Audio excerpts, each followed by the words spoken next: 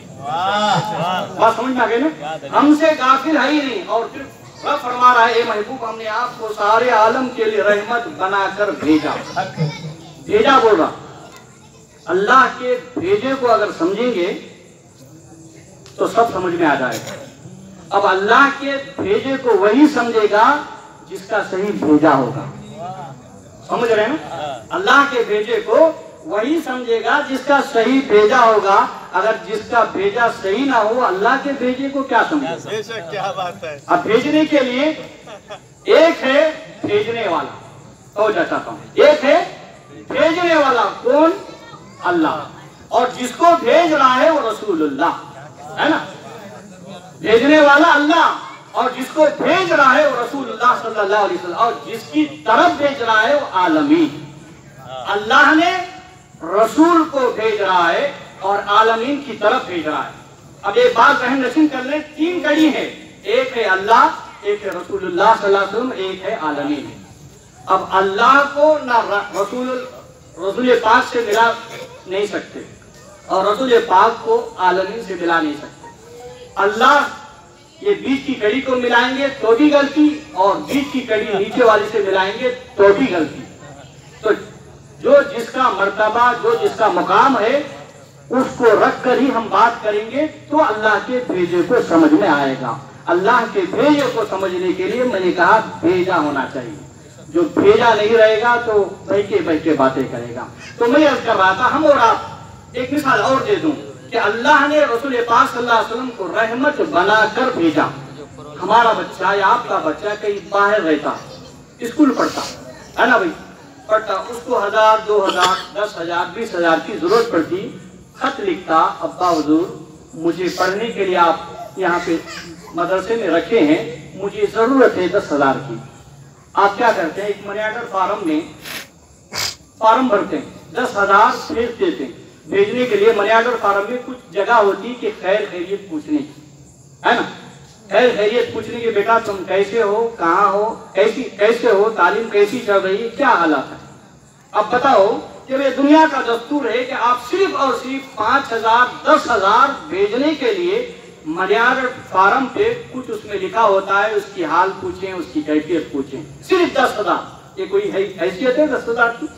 کوئی حیثیت نہیں.